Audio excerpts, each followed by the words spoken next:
Today with a developing story. A teacher's aide at St. Agatha and St. Aloysius School in Cleveland is accused of hurting one of their students. According to EMS, the little boy was taken to Rainbow Babies and Children's Hospital today. He's in stable condition. They could not confirm what had happened, but the school released a statement saying, "We take the allegations of this nature very seriously." The accused teacher's aide has been placed on administrative leave pending the outcome of this investigation. Also happening today, it was the end that family and friends did not hope for. Rescue crews found the bodies of 2 missing people and their car in Lake Erie. Today, the investigation continues in Lorain. Our Will Ewick joins us live there now with the latest. Will? Yeah, Betsy, I spoke with the Lorain County coroner today. They're still in the midst of their report determining the cause of death, but also exactly how long these 2 were in the water behind me before that they were found. It's information that they're expecting to release in a report in the coming days. This after the body of 20-year-old Nathan Arona was discovered here over the weekend, and the body of 18-year-old Aliana Camacho, as well as the vehicle the 2 were in, both found yesterday by the dive team. Oriana and Camacho had been missing for nearly 2 months, last seen together where Nathan lived at the Sheffield Estates apartments in Aliana's car. Neighbors of Nathan at the complex say that he was a helpful member of the community that will be missed. He helped me take care of one of the older residents that live here. Help him take him to the store, stuff like that. He was a good guy. He was down to earth. He was always willing to help, whoever was out there. He helped me change my spare tire the one day I was out here. It was raining when he helped me. You can see people have been dropping off a makeshift memorial all day, teddy bears, flowers, and candles, trying to figure out exactly what happened. The family, meanwhile, Betsy, asking for privacy, but do have a press conference scheduled for Friday at noon. That's an update we'll bring you, as well as anything else we get here and on our website, WKYC.com. Betsy. Hoping they'll be able to find closure in this. Thanks, Will, for that report. Romney? Well, today we have new information about an incident at Rocky River schools. Last night, the Rocky River Police Department reopened a criminal investigation case against several teachers involved in inappropriate conversation about a female student. The conversation was caught on tape after a Zoom class 2 weeks ago. Today, I spoke with the organizer of a rally who says enough is enough. Monday night, the Rocky River Police Department released this statement saying it was reopening an investigation involving several teachers because, quote, previously undisclosed information may exist that indicates evidence of criminal activity. While we work to confirm what that new information is, Rocky River mom April LaRose says she had to do something, so she's organizing a rally. I can't sleep soundly without doing something and letting the board know how I feel and how many others in the community feel. And that conversation was unacceptable. Crossroads Health Chief Clinical Officer of Youth Programming, Amber Thomas, says many parents are likely on edge thinking of the impact on their kid or others. Sometimes perception is reality. And sometimes we only have a little piece of what the reality is. And because we maybe hear something that feels violating or threatening, we go into kind of a protective mode. LaRose says while the police do their investigation, the trust between these teachers and local families is already damaged. Men don't realize what it's like, and that we often are targeted from a younger age. It's getting better, but it is a ways to go. The Rocky River Teachers Association president released this statement saying in part, quote, our RTA and our members continue to fully cooperate in the reopened investigation and remain confident the same conclusion will be met again. Now, to read that entire statement, you can head to our website right now, WKYC.com. This topic is also dividing students. LaRose says she's heard that there are male students advocating that all the teachers be reinstated and that it was all a joke. She says all parents can use the situation as a teaching opportunity, regardless of the official outcome with the police investigation. It was an emotional day in a Minneapolis courtroom. This is a live look inside where witnesses are testifying in the Derek Chauvin murder trial. The former police officer knelt on George Floyd's neck for more than 9 minutes before he died. NBC's Jay Gray has the very latest on what's going on in and outside the courtroom. He just pretty much just killed this guy. Day 2 begins with raw emotion. Man, he was unresponsive. He wasn't resisting arrest or any of it. Donald Williams wiping away tears as he listens to his own voice during a 911 call the day George Floyd died. I did call the police on the police. Right. And why did you do that? Because I believe I witnessed a murder. It wasn't right. He was suffering. He was in pain. That's the voice of the young woman whose cell phone video of Derek Chauvin with his knee across Floyd's neck has been seen by millions around the world and now is key evidence in the case. The judge ruling she would testify off camera, shielding her face because she was a minor that day. On this day, nothing could hide the emotion in her voice. It's been nights. I stayed up apologizing and apologizing to George Floyd for not doing more and not physically interacting and not saving his life. Chauvin took notes throughout the day and at one time stood and removed his mask so a young witness could identify him. That 9-year-old telling jurors Chauvin initially refused to release his hold on Floyd when paramedics arrived. And what did the ambulance people do? They just had to put him off, get off. The defense team declining to cross-examine the little girl. Several of the witnesses today said they pleaded with Chauvin to take his knee off of Floyd's neck and that he just stared at them and didn't respond. The defense team has said that the growing and angry crowd did play a role in the events that day. Jay Gray, NBC News, Minneapolis. Well, many of you still have a lot of questions regarding vaccines and the virus itself. And senior health correspondent Monica Robbins joins us with 3 things to know. And let me start, Mon, with the fact that we are now over a year into this pandemic. And we've heard about some treatments initially and, things are getting better, but we haven't heard any recent breakthroughs regarding treatment. What is working recently? Yeah, Betsy, you're exactly right. This time a year ago, cases were surging. Doctors were literally just guessing how to treat it.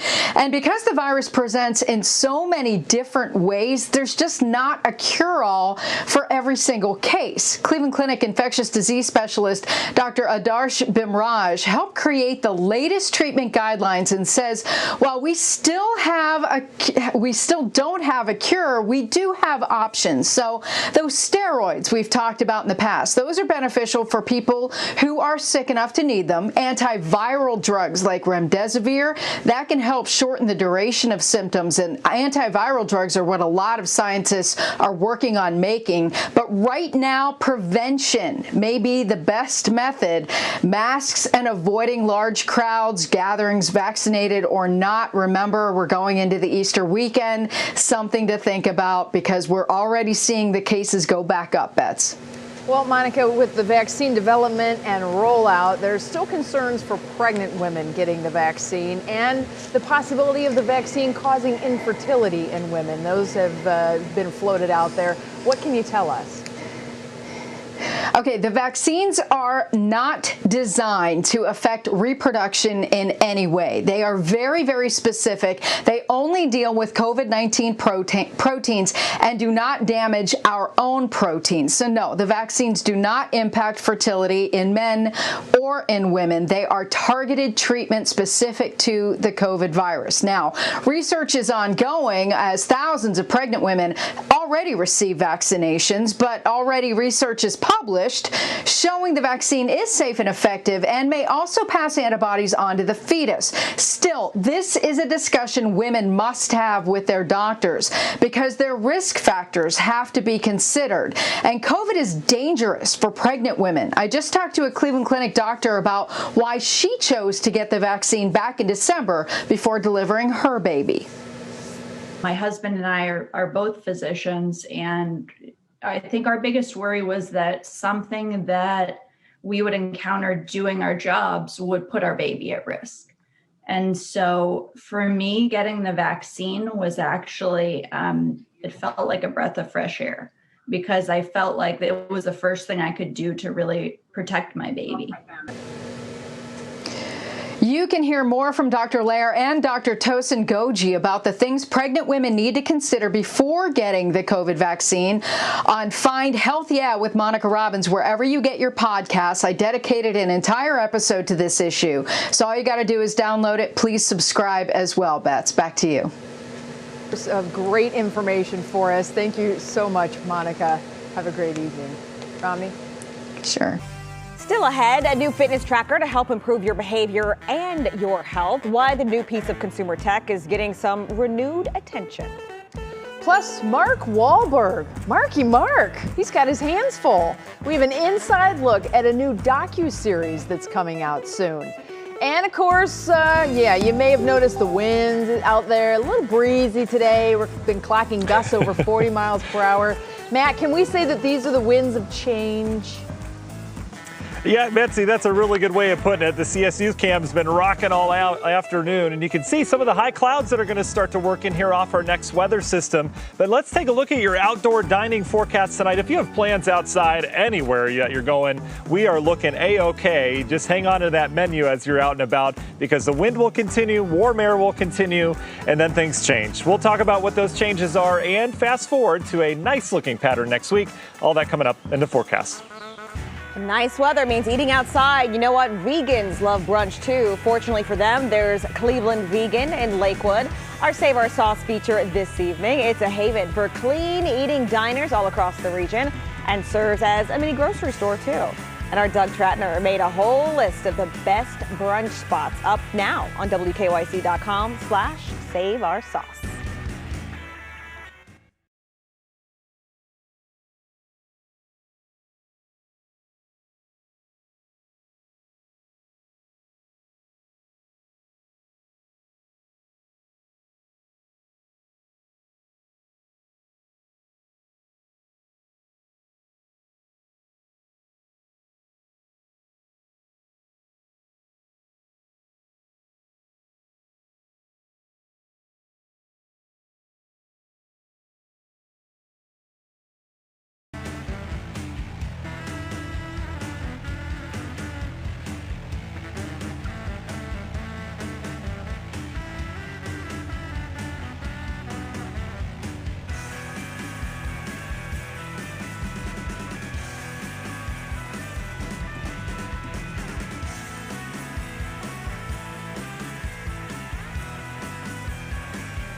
Well, it's Tech Tuesday, and today we have a roundup of 3 new tech developments that have people talking. All right, so first up, Google Maps announced a bunch of new features today, and the coolest one actually lets you navigate indoors using augmented reality. So arrows and markers will appear on your phone to show you exactly where to go.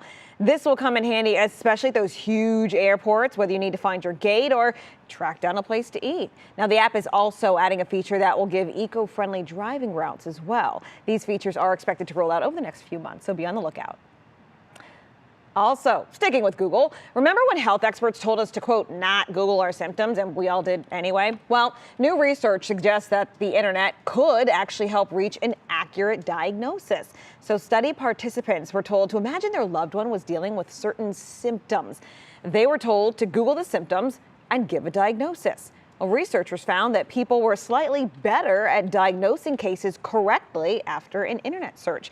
They also showed no increase in anxiety. Certainly an improvement from when I used to Google my symptoms and find out I was dying every day. Right? I'm bleeding, and it could either be a hangnail or a brain hemorrhage. Exactly. You decide. Good luck. Certainly interesting to do. All right, well, spring means more people are getting out and getting active, and one fitness tracker is gaining popularity with pro athletes and us regular non-pro athlete folks.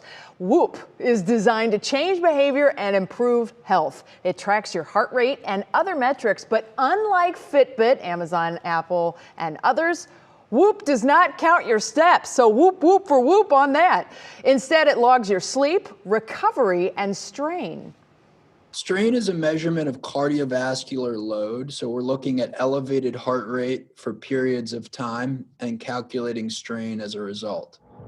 I like that. Well, users get the tracker for free with a monthly subscription of between $18 and $30. Kind of stress-free forecasting today, thankfully, as we get to kick back a little bit. And Romney, I love the idea of that inside Google augmented reality thing. I keep thinking of like hospitals or doctor's offices where you cannot find where you're supposed to When you just look at the Cleveland Clinic and it's so massive and you think, I don't know what floor, I don't know what hall, I'm going to get, you just give yourself an extra 45 minutes, you know? Yeah, it's one of those things. And the mall, where is that store in relation to where I am right now? There's all kinds of applications for that, certainly. Exactly. I think it's going to be very helpful. And Whoop, I don't know. I mean, I kind of want to know how far I'm walking if I'm taking steps, because that motivates me. I don't want to know about my stress and my endurance and sleep. I'm already stressed and I don't sleep enough. It's stressful to try I don't have enough steps.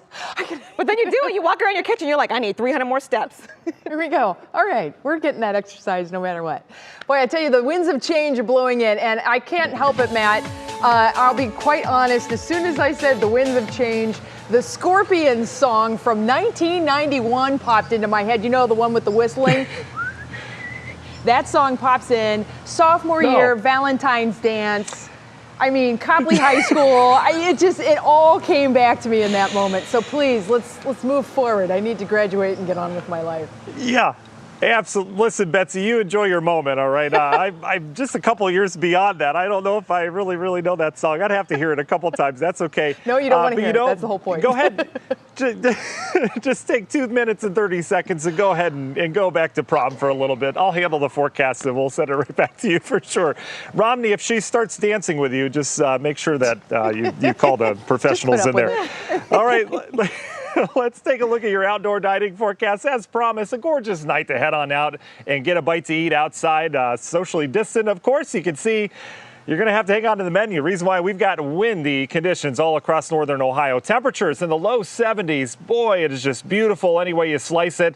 And you got those winds that are blowing in that warmer air. The gusts are in yellow. We've had gusts over 40 pretty much area wide today. The windiest conditions are going to be over the next couple hours, and then the wind will become just kind of breezy overnight tonight as that pressure gradient we've been talking about relaxes. But you see what else is moving in tonight?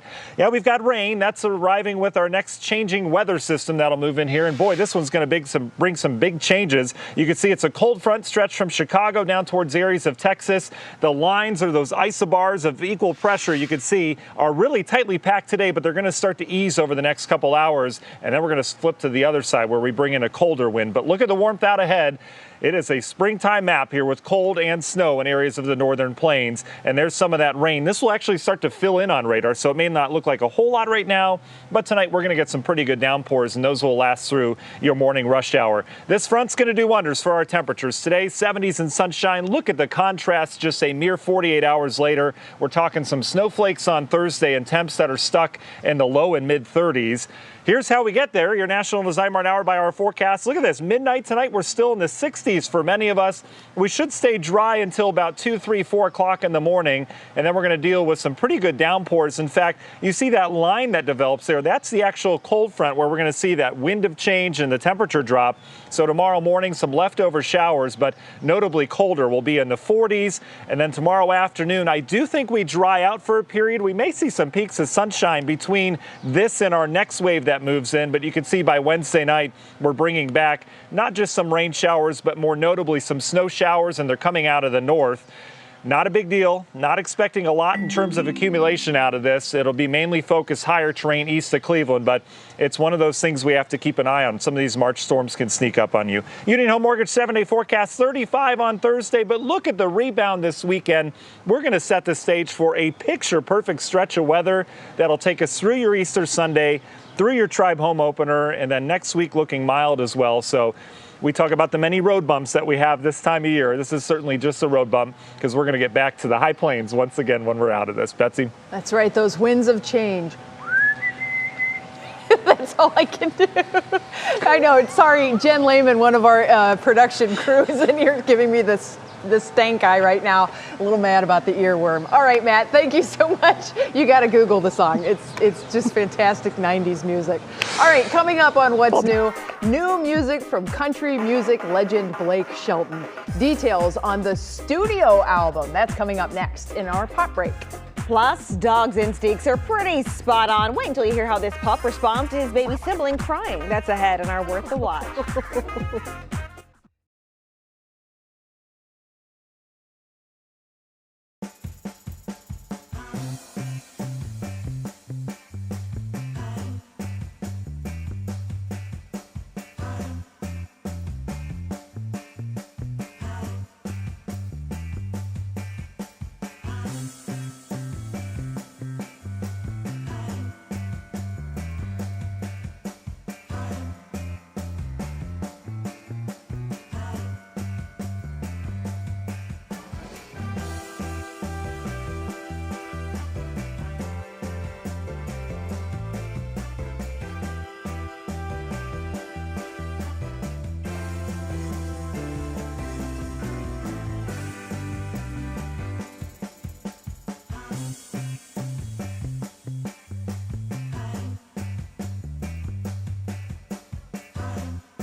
Welcome back to What's New. We have new details of who Nike is suing and why, and a look at a new docuseries coming to HBO. Also, new music from Blake Shelton. Lots to talk about. Here's Kiara Cotton with a breakdown of all of it in today's Pop Break. The Old Town Road could be leading to the courtroom. Global sneaker company Nike has filed a lawsuit against art collective Mischief, who recently collaborated with Lil Nas X to release 666 pairs of Satan sneakers. The black and red shoes, crafted from Nike's Air Max 97s, feature a bronze pentagram, an inverted cross, and a drop of real human blood. But Nike denies any involvement and is accusing the New York-based company of trademark infringement. Despite receiving backlash on social media, the shoes sold out Monday in less than a minute. And switching gears to the silver screen, Mark Wahlberg is giving us an inside look at his business ventures. In a new docuseries for HBO called Wall Street, the 49-year-old actor breaks down how he gets it all done, from his acting to clothing line and fitness franchise to his restaurant chain and production company. Mark has his hands full. And not to mention, he's also a family man. Wall Street is set to premiere April 15th. And a country music legend is getting back into the saddle. Blake Shelton announced yesterday that he plans to release his 12th studio album this May. The 12-song project titled Body Language is Shelton's first full-length project since 2017. Promoting the album on Instagram, he wrote, "I'm very proud of what we put together and can't wait for y'all to hear this album." Body Language will be available everywhere, May 21st. It's not hard to believe that Blake Shelton hasn't released an album in 4 years. I mean, between coaching on The Voice and planning a wedding, he's a busy man. But at least now, he's finally giving fans what they've been waiting for. Back to you guys. Nice. Now to our worth of the watch. Take a listen. Is he crying?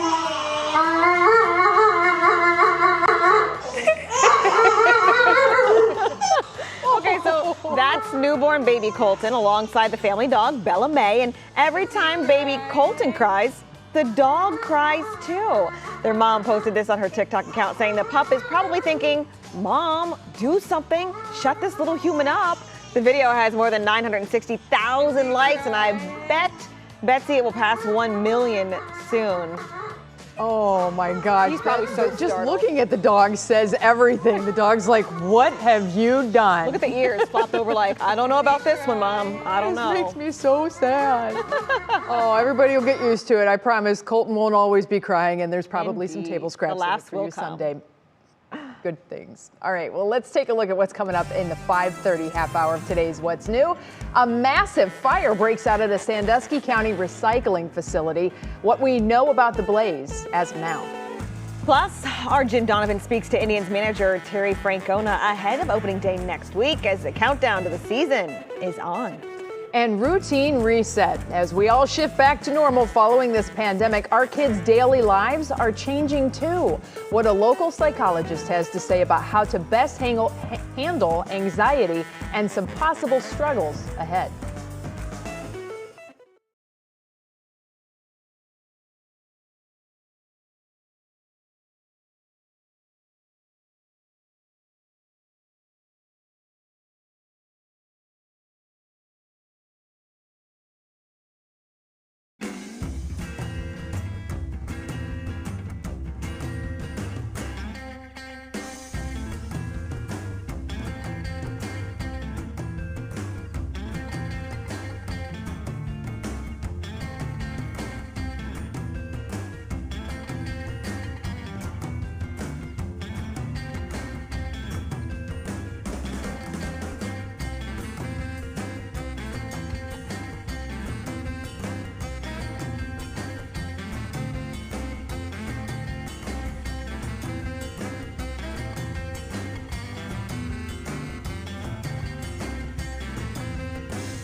And now, live from WKYC Studios, this is What's New.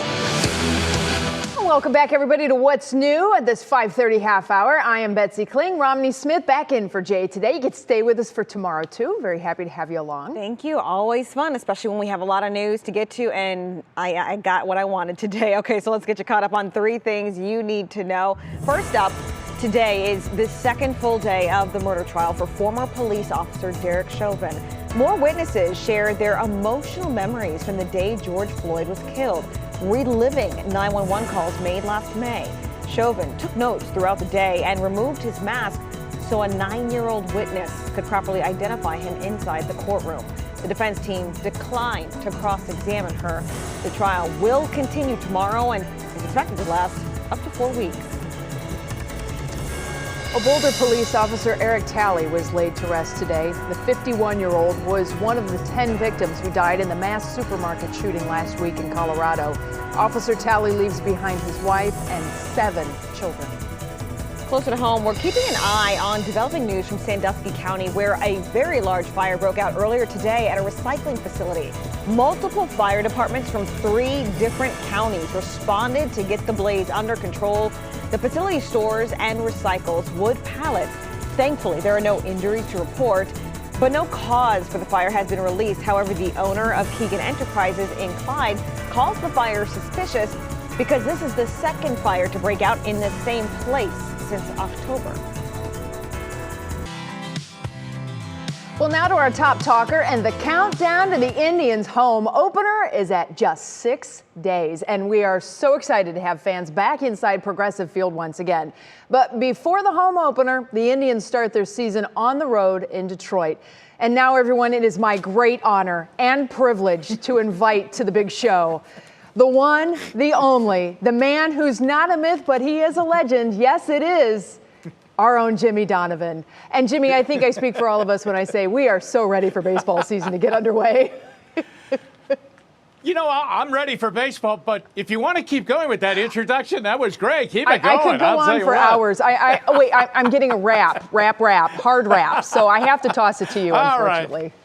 All right, let's get down to the mundane things of baseball starting up. Hey, the Indians are ready to go, I tell you what, and they have a busy day today. For instance, right now they are playing their final Cactus League game, doing so in downtown Phoenix. They're taking on the Arizona Diamondbacks, and they're hitting home runs. So this is timely. Get some hot bats going for the start of the season. Jose Ramirez with that beautiful sweet swing from the left-handed side. He homers right there. Jake Bauers, who will open the season as the Indians' opening day starter at first base. He homers 2 in the game, and the Indians are off and running today against the Diamondbacks. Now, it's a busy day because they'll immediately leave Arizona, fly to Detroit for the opening series against the Tigers. They'll work out at Comerica Park coming up tomorrow and then open up the season for real with Shane Bieber on the mound in the opening game against the Tigers on Thursday afternoon. Now, Terry Francona's done this a million times, so I asked him on Sunday afternoon when we chatted, what's your feel about this team? There's been years where we've come out of spring training and I've felt so good and we get off to a miserable start. Yeah. There's been times where I've come out and I'm like, boy, I'm nervous. And you win 8 out of 10. So you just don't know. That's why you prepare the best you can, and then you go play the games. Hey, let's win the 8 out of 10. Let's start that way, all right? Okay, once they finish up in Detroit over the weekend, it's a 3-game set. Then they come home, as Betsy talked about, and we're all set to go on Monday, opening day at Progressive Field. 30% capacity on hand for the Indians taking on the Kansas City Royals. We will be there in full force, and we'll start our coverage at 2 in the afternoon and take you right through the ball game. You can watch the Indians and Royals right here on Channel 3. I have to tell you, Betsy, Terry makes this point. Chris Antonetti makes the point. All the players make the point, too. They really had a tough time playing last year at an empty Progressive Field and every other field they played in, but especially at home, and especially when they played in that playoff series against the Yankees. You could only imagine what it would be like under normal circumstances. If you're playing the Yankees in the playoffs at Progressive Field, it would be electric, but it wasn't that so last year. Yeah, those big cardboard heads don't exactly do it for the big cheering section, certainly. Well, right now we are looking at mostly sunny conditions on Monday. Temperatures in the 60s, hopefully no lake breeze. So the weather's going to work out at least. We'll see if the Indians can too. Thanks so much, Jimmy. Always appreciate your insight on that.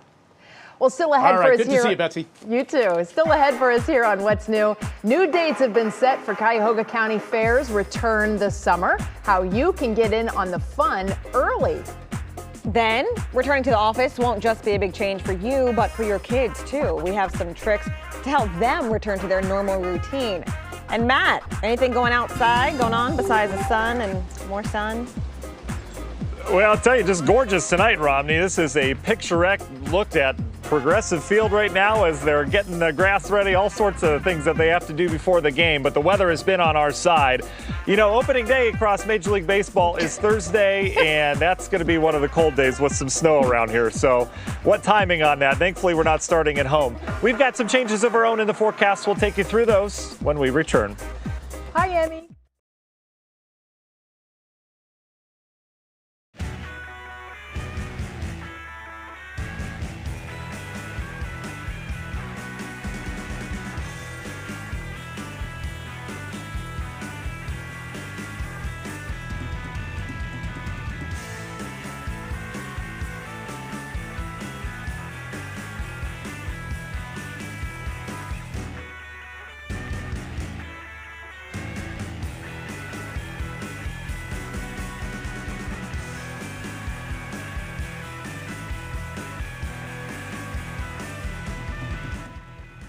If you're ready for the fair and all of that good food, the Cuyahoga County Fair. Hello, Al. Did you know you can get drive-through food from the Cuyahoga County Fair?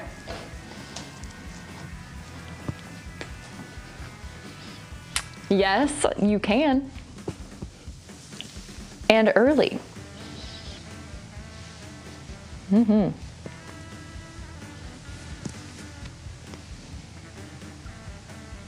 Oh, really? So seriously, yeah, May 1st and 2nd, go hook it up. Oh, okay, all right.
Well, check out these beautiful cherry blossoms. They are in full bloom right now in Tokyo, but sadly, the residents don't get to enjoy them on their traditional picnic parties. There's caution tape that's blocking off the areas because of COVID. A state of emergency was just lifted last week, so they're being very careful. The cherry blossoms reached their peak earlier than ever before. And you know, Matt Standridge joined us on our call today, and he and his wife were out and about. They went over to the Wade Oval, and the cherry blossoms there at Wade Oval, just east of downtown Cleveland, they're in full bloom, and man, that is such a beautiful place to go. Yeah, oh, Betsy, it absolutely is. I was actually going to start my weathercast with that. You know, it's amazing, Betsy, because I feel like it's been mild, but we haven't had these big 70-degree days like today. And it's amazing how much of, you know, hi, honey, of the foliage is coming out, and a lot of the plants are popping, stuff like that. You know what's changed in the last year, Emmy? You're coming out of nowhere now, whereas before I used to keep my eye on you. Are you getting faster? Yeah. You are? Okay. All right, go run around the tree, but quiet, because Daddy's got to give an important forecast. Every forecast is important. That's right. Anyway, I know. You know, the other thing, Bets, I'm sitting underneath a large oak tree, and it's really windy. So if this is my last time seeing you, you know, it's been great for sure. I'm on standby. All right, I can take over when needed. I know. That is the beauty of having two meteorologists here for sure. All right, so we've got big weather changes. We know that. So just kind of to break it down into your Reader's Digest version, this is what we're dealing with. Sunshine 70s today. 2 days from now, Thursday, we'll be in the 30s with some snow showers around. So that is just a testament to exactly what can happen during the month of March and even into April as well around here. We get these big temp swings. But the good news first, unless you like snow, we were in the low 70s today. These are the official numbers hot off the press. 72s pretty much everywhere. When you have gusty winds, it helps to mix the air up so everyone pretty much has the same numbers, whereas where you have a calm wind, you tend to get those hodgepodge numbers. Still in the 70s, we're going to stay in the upper 60s. I think for much of the evening. If you have outdoor plans, please take advantage of this. We know these days are fairly few and far between this time of year. It's coming on a gusty wind. We've had gusts over 40 at times. That wind will continue to be gusty really over the next couple hours, and then it will back off a little bit tonight, but it'll still be breezy. And the big change tonight, we're going to have some rain moving in. That rain should arrive just after midnight, and that will continue through the early morning hours, likely through that morning rush. The big picture, you can see those lines on the map. Those are isobars, lines of equal pressure. When you get a bunch of them together, that equals windy conditions. We've certainly had that today, but you notice they changed direction behind that front. That will be a much colder wind blowing in. Already seeing the cold temperatures across areas of northern Minnesota. They've had snow out in Montana once again, and that cold air is heading our way, but it will be brief. Your National Design Mart hour-by-hour forecast. We're going to take a big picture look at this, and I want to show you kind of a different look at this weather system. You saw on the model we showed at the beginning of the broadcast, it didn't have a whole lot in terms of rain and snow tomorrow night. This is why we want to keep an eye on that storm system. We'll have rain that moves by tomorrow morning. I think we get plenty of dry hours in between. So much of the day tomorrow is actually going to be dry, but turning colder. But it's really tomorrow evening. You see that second wave that kind of moves up along this cold front.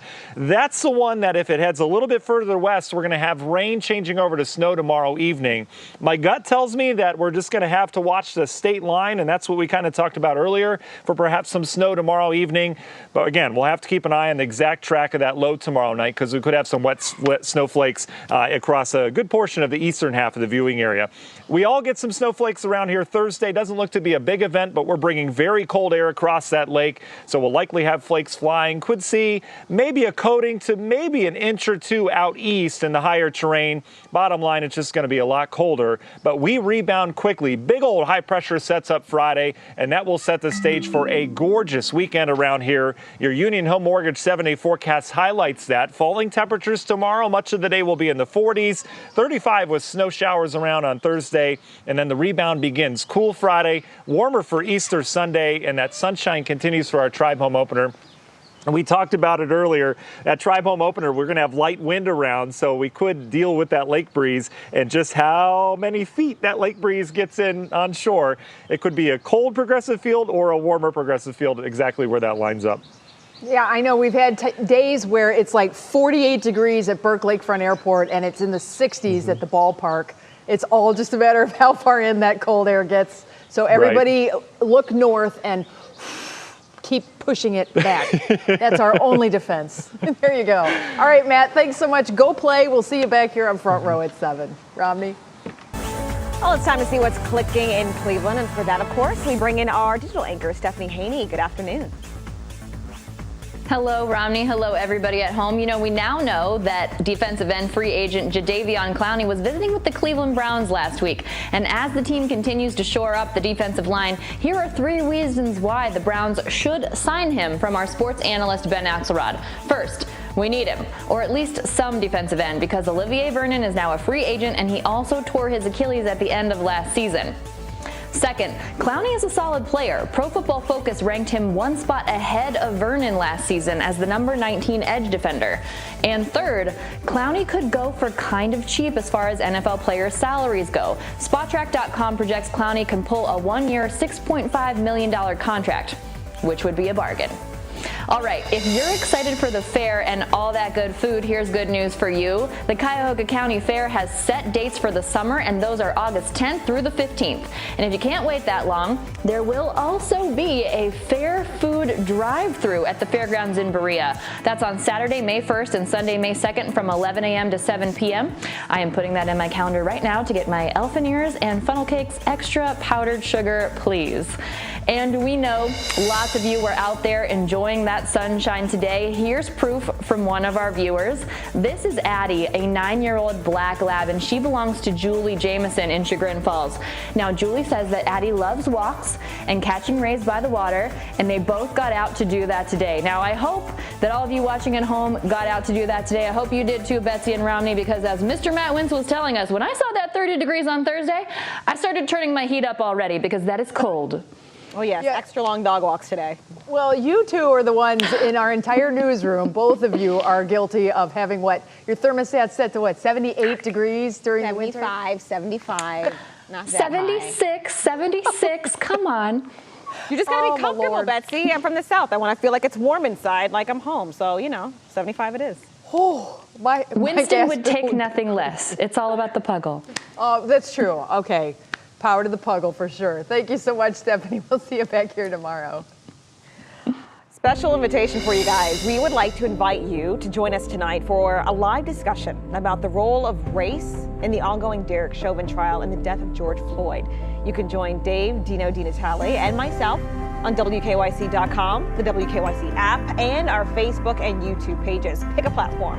It begins at 6:30, right after What Matters Most.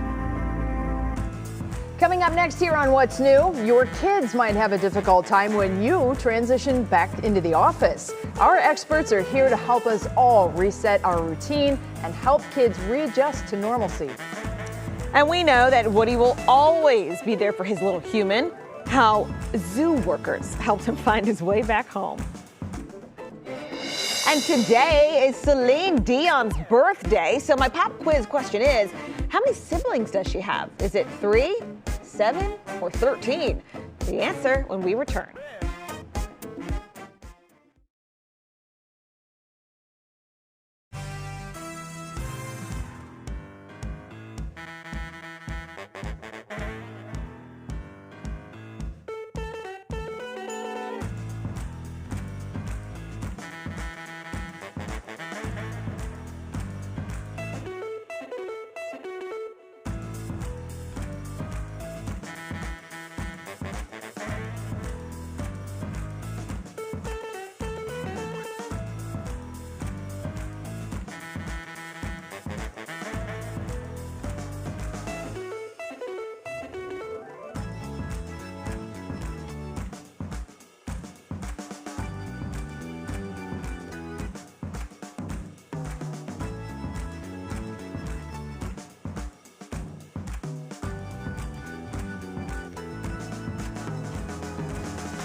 Okay, before the break, we asked you how many siblings does birthday girl Celine Dion have? The answer, do you know, Betsy?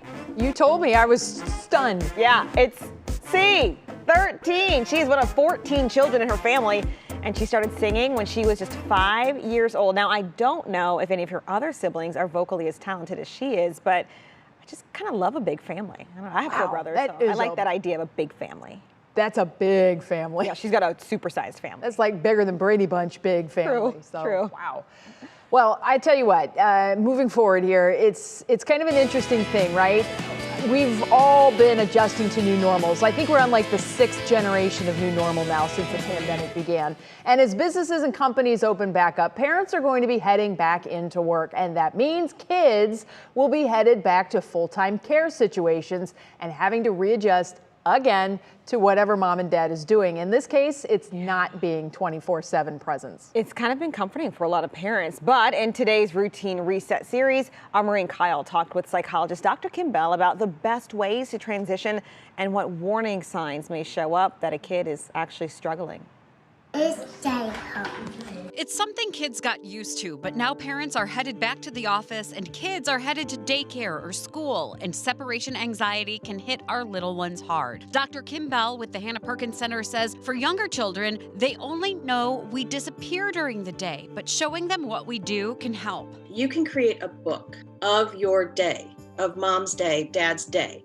And it's a picture book of here we are getting ready for work, here we are in the car, this is me in my office, this is me having lunch at my desk, this is me, and the child can sort of see where you are throughout the day by looking through this book. When it comes to the older kids, preteens and teens, Bell says a major concern is teenagers who may experience extremely varying dynamics in their social groups. Some of these kids have had family members who got real sick. They're going to have a different level of anxiety going back out into the world than the kids who felt untouched. The teenagers who kind of felt untouched and were burdened by having to be inside, and they're going to want to bust out. As people get vaccinated and summer birthday parties, weddings, and other large events open up, there may be some anxiety for the entire family. Here's what Dr. Bell recommends. Which is to sit down together and make a list of what are the things we've really missed doing. What are the things that make us the most anxious? And I actually talk about making a list and sort of saying, okay, here's what we'll try to do first, and we'll see how that goes. And then here's what we'll try to do second. And just recognize that even a child who's excited to get back out into the world may get out and find themselves with like a little bit of unexpected anxiety. And as parents, we've had an entire year of being at our child's side through all the milestones and events. So how do you explain or deal with the disappointment when kids, are kind of expecting a parent to be there, even if it's one or the other, or they're expecting mom or dad to be at that extracurricular or on the sidelines, and now they're not? We have taught our kids to downplay their need for us, right? I don't care, I don't care, I don't care, I don't care. And in the last year, that has been stripped away because of the availability. All of that has come to the surface, and we have to accept the reality that our kids really do like us around. I don't care what age they are, they really do like us around. Maureen Kyle, 3 News. I love the idea of the picture book to show your kids your day. I think that is such a clever idea. And Dr. Bell also says they've seen the number of people seeking mental health care rising. And while that is concerning, she says it's also positive because people are actually reaching out for help. Yeah, that is a really good thing. And you know what? I really like her ending soundbite of saying the kids really like you when you're home. They really do. I think that kind of gives all parents assurance that, you know what, it's been a struggle year, but at the end of the day, they need you and they still love you. What about your kids? You were here for a lot, but you had a little chunk of time where you were at home. Did they like that? They loved it.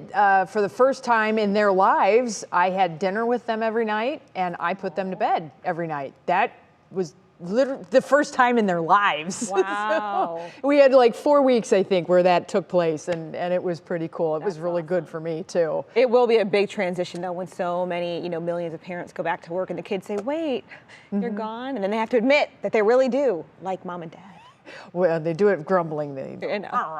All right, but for those of us without kids, it's going to be like me. Tomorrow, we're helping your pets adjust to you returning to the office, because that's not exactly easy either. Yeah, you can't exactly show them a picture book of where you're at during the day. No, they just growl and sometimes act out. Yeah, we'll get to that. Well, coming up next on What's New, Woody and Buzz are always up to something, where Woody's latest mission landed him and the effort it took to reunite him with his owner. Then coming up on What Matters Most at 6, getting crafty. How one Akron business is working to help local artists and other Akron shops grow. Amanda Abraham shares the innovation in the story coming up.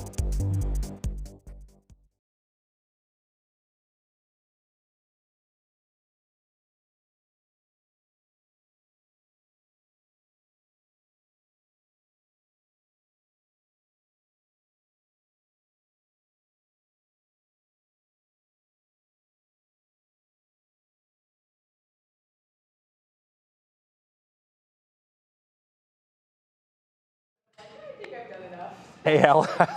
Al, how are you? Testing 1, 2, 3, 4. Good evening and thanks for joining us. I'm Russ Mitchell. And I'm Laura Cascio. We begin in Lorain tonight. Hey, mic check. 1, 2, sure. Mic check. 1, 2, 3. Laura Cascio's mic. Tonight we begin in Lorain County. Thank you.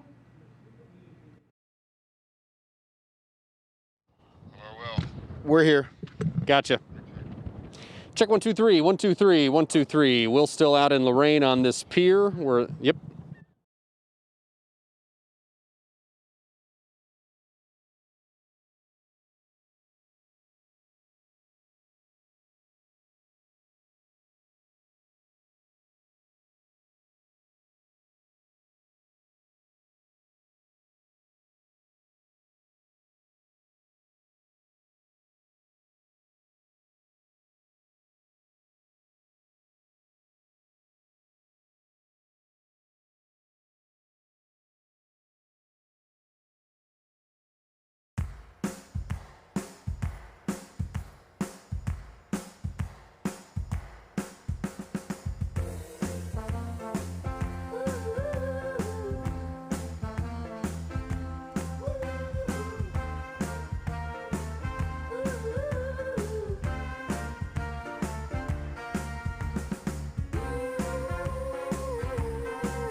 Well, today's show is something good comes from our friends at the San Antonio Zoo. Woody is back home with his boy after they got separated at the zoo a few weeks ago.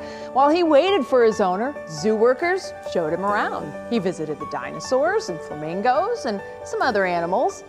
Romney, you might remember earlier this month, another boy lost his Buzz Lightyear on a Southwest flight, and a ramp agent took Buzz on adventures around the airport until he could reunite him with his family. And as you know from the movies, Toy Story friends always make their way home. I just love these stories, and what an adventure, and a cool thing for those kids to say, Mom, look what Woody did. Exactly. And you know, it's funny, you when you're traveling, especially, or at the zoo, and the kids are all over it, and you're just, right. Stuff gets lost all the time, but big kudos to those gate agents and then also the zoo folks for always pays off to go above and beyond. Thanks for watching What's New. We certainly hope you'll join us again tomorrow at 5 o'clock. For now, What Matters Most with Russ and Laura begins. Now at 6, looking for answers. What we've learned about the missing man and woman found in Lake Erie and how community members are reacting. Also, witnesses testify. It's been nights. I stayed up, apologizing. We'll hear from the woman who used her cell phone to show the world what happened to George Floyd as the second day of the murder trial of Derek Chauvin continues. Investigation reopened. Rocky River police say they have new information into alleged inappropriate conduct by teachers, this just days after declining to file charges. And looking to bounce back. Crafty Mart is getting a new permanent space for local artists, how the popular Akron market will help small businesses grow. From the WKYC studios, this is What Matters Most. Good evening and thanks for joining us. I'm Russ Mitchell. And I'm Laura Queso. We start in Lorain tonight, where the investigation continues into 2 missing people found in Lake Erie over the last few days. Now the community, family, and friends are left with many questions over what happened. Our Will Ewick has the latest now from Lorain County. I was at work when I heard it, and it was kind of a shocker. Honestly, it was. Neighbors at the Sheffield Estates apartment